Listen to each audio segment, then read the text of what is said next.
Hello students, good morning. Hindi score with BR channel पर आपका स्वागत है। आज मैं आपके लिए लेकर आई हूँ मिथक और फैंटेसी से संबंधित प्रश्नोत्तर, जो मोस्ट इम्पॉर्टेंट क्वेश्चन है। तो चलिए देखते हैं। क्वेश्चन नंबर 1 है मिथक का। मीथ का प्रयोग किया जाता है कल्पित कथा के लिए, पौराणिक कथा के लिए, फर्स्ट और सेकंड दोनों के लिए, इनमें से कोई नहीं। तो राइट रहेगा ऑप्शन 3। मीथ का प्रयोग कल्पित कथा के लिए और पौराणिक कथा के लिए किया जाता है। नेक्स्ट क्वेश्चन है, किसी अति मानवीय प्राणी या घटना से संबंधित अनुश्रुत कथा जो बिना किसी तर्क के स्वीकार कर ली जाती है। किसी अति मानवीय प्राणी या घटना से संबंधित अनुश्रुत कथा जो बिना किसी तर्क के स्वीकार कर ली जाती है, वो कहलाती है मिथक, फैंटेसी, बिंब और प्रतीक। तो वो मिथक कहलाएगी। राइट रहेगा ऑप्शन फर्स्ट। मिथक का अर्थ है कल्पित, कल्पना के द्वारा बनाई गई कथा, कल्पित।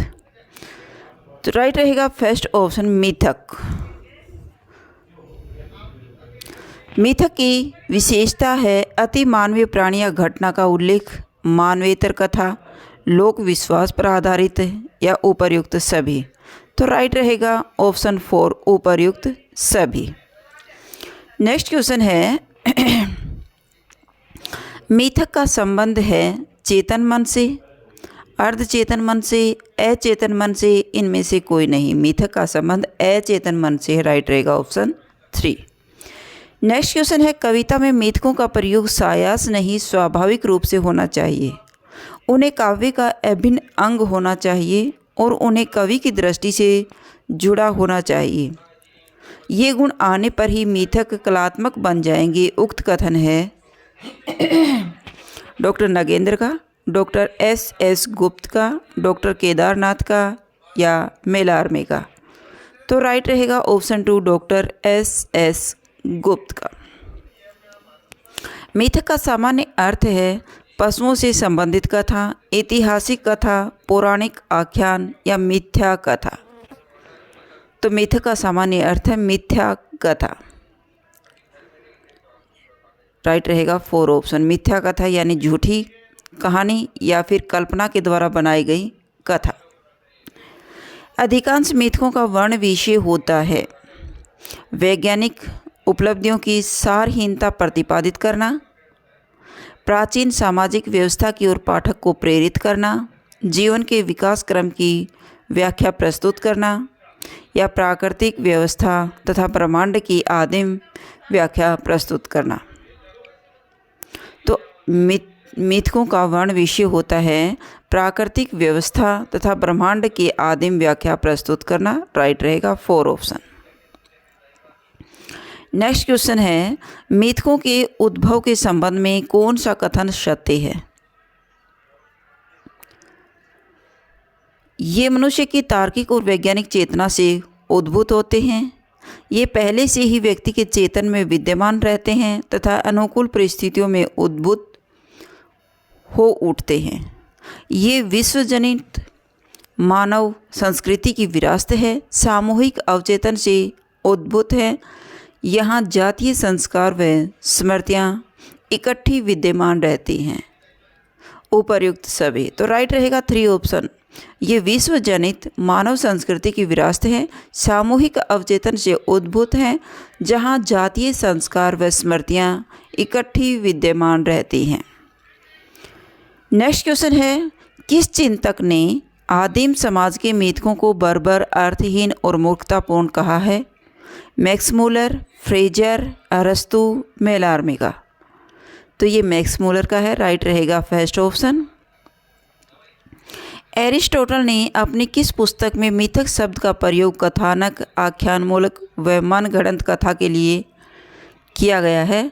Fantasy, literature of fantasy, poetics या इनमें से कोई नहीं। तो राइट रहेगा 3 ऑप्शन पोएटिक्स। नेक्स्ट क्वेश्चन है ऐतिहासिक दृष्टि से देखने पर मिथकों का संबंध किससे जुड़ा हुआ है। सामाजिक व्यवस्था से, धर्म कार्य या धर्मकांड से, उपर्युक्त दोनों, इनमें से कोई नहीं। तो ये धर्म कार्य या फिर धर्मकांड से जुड़े हुआ होता है। राइट रहेगा 2 ऑप्शन। निम्न में से मिथक का अर्थ क्षेत्र है धर्म, ग्राम गीत, नेतृत्व शास्त्र या फिर उपर्युक्त सभी। मिथक का अर्थ क्षेत्र है उपर्युक्त सभी, धर्म, नेतृत्व शास्त्र और ग्राम गीत। राइट रहेगा 4 ऑप्शन, उपर्युक्त सभी। किस विद्वान ने मिथक को एक प्रकार की काव्य भाषा कहा है? एरिस्टोटल ने, विको ने, जे.जी. हर्डन ने या फ्राइड ने? तो विको विद्वान ने मिथक को एक प्रकार की काव्य भाषा कहा है। राइट रहेगा 2 ऑप्शन। नेक्स्ट क्वेश्चन है, भाषा की उत्पत्ति के मूल में मिथकों की प्रक्रिया रही है। कविता अपने में मिथकों की गद्यात्मकता बनाए हुए रहती है। यह विचार किसके हैं?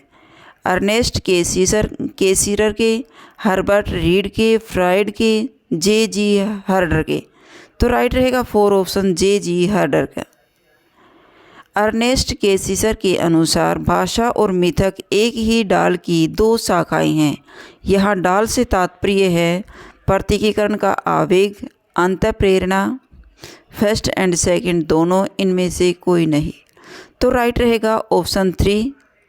अर्नेस्ट केसीरर के अनुसार भाषा और मिथक एक ही डाल की 2 शाखाएं हैं। यहाँ डाल से तात्पर्य है प्रतीकीकरण का आवेग और अंतःप्रेरणा। मिथक और प्रतीक को काम केंद्रित किसने माना है? यूंग ने, फ्राइड ने, जे.जी. हर्डर ने या अर्नेस्ट केसीरर ने? तो राइट रहेगा 2 ऑप्शन, फ्राइड ने। मोस्ट इंपॉर्टेंट क्वेश्चन है। नेक्स्ट है, मिथ एक मानसिक सृजन है जिसका महत्व मनोविश्लेषणात्मक है। यह विचार किसके हैं? यूंग के, फ्राइड के, जे.जी. हर्डर के, अर्नेस्ट केसीरर के? तो राइट रहेगा 3 ऑप्शन, जे.जी. हर्डर के। सॉरी, ये यूंग के हैं। यह कथन किसका है? यूंग का है। मिथ एक मानसिक सृजन है, इसका महत्व मनोविश्लेषणात्मक है। ये विचार यूंग के हैं। राइट रहेगा फर्स्ट ऑप्शन। निम्न में से मिथक की विशेषताएं हैं। यह लोक प्रसिद्ध मनगढ़ंत कथा होती है। इसकी घटनाएं बिना तर्क के स्वीकार कर ली जाती हैं। इसमें विस्मयपूर्ण और कौतूहलवर्धन घटनाएं होती हैं। उपर्युक्त सभी। तो मिथक की विशेषताएं हैं उपर्युक्त सभी। राइट रहेगा 4 ऑप्शन। नेक्स्ट क्वेश्चन है, हिंदी की आधुनिक कविता की निम्न कृतियों में कौन सी कृति मिथक पर आधारित है? कामायनी व अंधायुग, संशय की एक रात, आत्मजयी, उपर्युक्त सभी। तो हिंदी की आधुनिक कविता की कृतियों में कौन सी कृति मिथक पर आधारित है? उपर्युक्त सभी। राइट रहेगा 4 ऑप्शन। कामायनी और अंधायुग मिथक पर है, आत्मजयी भी है और संशय की एक रात। तो उपर्युक्त सभी। फैंटेसी। क्वेश्चन नंबर 1 है, फैंटेसी या फंतासी का अन्य नाम क्या है? फैंटेसी या फिर इसे फंतासी भी कहा जाता है। स्वर कल्पना, स्वप्न कल्पना, प्रिकल्पनात्मक कथा, उपर्युक्त सभी। तो फैंटेसी का अर्थ है उपर्युक्त सभी। स्वर कल्पना, स्वप्न कथा और प्रिकल्पनात्मक कथा।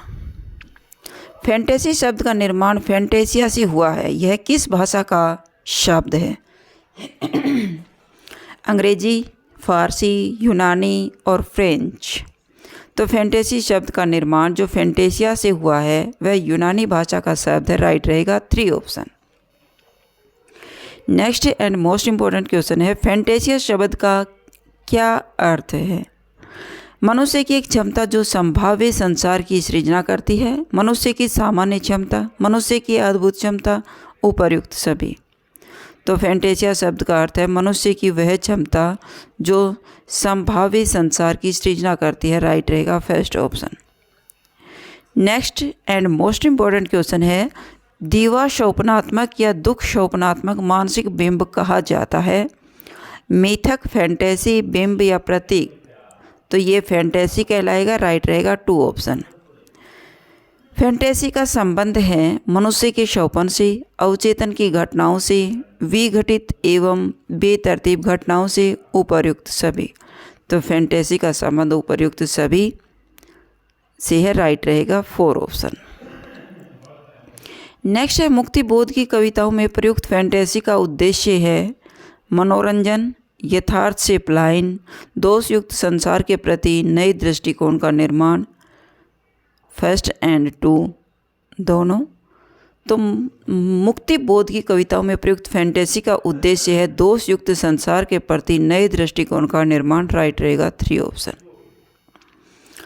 फैंटेसी के संबंध में कौन सा निम्नलिखित कथन सत्य है?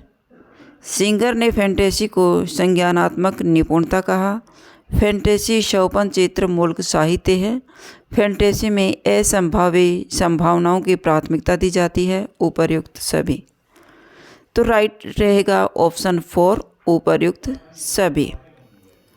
फैंटेसी का आधार होता है अतीत और वर्तमान की तुलना, प्रस्तुत तथा अप्रस्तुत की असंगति, अलंकार, इतिहास बोधन।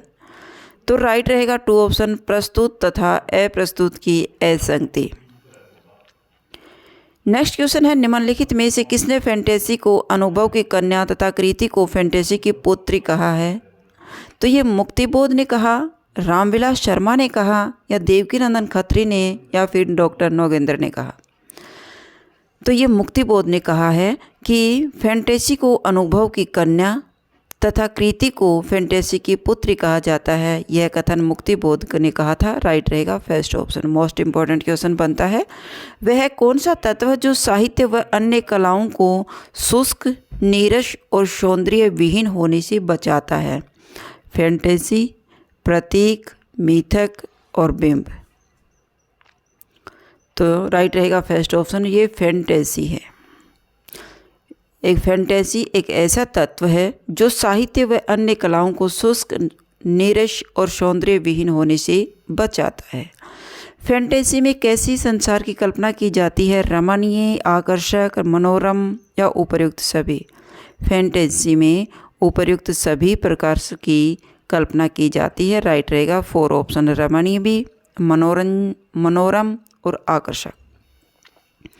नेक्स्ट क्वेश्चन है ऐसी ऐतिहासिक तकनीक जिसका संबंध मनुष्य के शोपन और अवचेतन में घटित होने वाली घटनाओं की चित्रावलियों से है, कहलाती है बिंब, प्रतीक, मिथक और फैंटेसी। तो वो फैंटेसी कहलाती है। राइट रहेगा 4 ऑप्शन। फैंटेसी में मन की निगूढ़ वृत्तियों का, अनुभूत जीवन समस्याओं का, इच्छित विश्वासों और इच्छित जीवन स्थितियों का प्रक्षेप होता है। किसका कथन है? मुक्तिबोध का, देवकीनंदन खत्री का, जयशंकर प्रसाद का और मोहन राकेश का? तो राइट रहेगा फर्स्ट ऑप्शन, ये मुक्तिबोध का कथन है। निम्न में से फैंटेसी का प्रयोग है मनोरंजन, यथार्थ से पलायन, दोषयुक्त संसार के प्रति नए दृष्टिकोण का निर्माण करना, उपर्युक्त सभी। तो राइट रहेगा 4 ऑप्शन, उपर्युक्त सभी। फैंटेसी का प्रयोजन होता है मनोरंजन करना, यथार्थ से पलायन करना और दोषयुक्त संसार के प्रति नए दृष्टिकोण का निर्माण करना। निम्न में से कौन सी रचना फैंटेसी पर आधारित है? ब्रह्म राक्षस, अंधेरे में चकमक की चिंगारियाँ, उपर्युक्त सभी। उपर्युक्त सभी राइट रहेगा 4 ऑप्शन। फैंटेसी पर आधारित हैं ब्रह्म राक्षस, अंधेरे में और चकमक की चिंगारियाँ, उपर्युक्त सभी। फैंटेसी शिल्प की रचना एथेंस का सत्यार्थी किसकी है? प्रसाद की, सुदर्शन की, मुक्तिबोध की, जैनेन्द्र की? फैंटेसी शिल्प की रचना एथेंस का सत्यार्थी सुदर्शन की रचना है। राइट रहेगा 2 ऑप्शन। कमलेश्वर की फैंटेसी शिल्प की उत्कृष्ट रचना है क्लॉड ईथरली, कोर्स, जॉर्ज पंचम की नाक, दबा हुआ मस्तिष्क। कमलेश्वर की फैंटेसी शिल्प की उत्कृष्ट रचना है जॉर्ज पंचम की नाक। राइट रहेगा 3 ऑप्शन। अपनी लंबी कविताओं में फैंटेसी का प्रयोग के लिए कौन कवि सर्वाधिक चर्चित हैं? मुक्तिबोध, नरेश मेहता, आगे धर्मवीर भारती? तो ये मुक्तिबोध सर्वाधिक चर्चित है। राइट रहेगा फर्स्ट ऑप्शन। फैंटेसी का प्रयोग किस कवि ने सबसे अधिक किया है? मुक्तिबोध ने, जयशंकर प्रसाद ने, सुमित्रानंदन पंत ने, मधु वर्मा ने? तो फैंटेसी का प्रयोग अपनी कविताओं में सबसे अधिक मुक्तिबोध ने किया है। राइट रहेगा फर्स्ट ऑप्शन। तो ये आपके मिथक और फैंटेसी से संबंधित मोस्ट इम्पॉर्टेंट क्वेश्चन थे। अगर आपको मेरी वीडियो अच्छी लगी हो तो प्लीज़ लाइक कीजिए, शेयर कीजिए और सब्सक्राइब करना न भूलें। फिर मिलते हैं नेक्स्ट वीडियो में। Bye bye.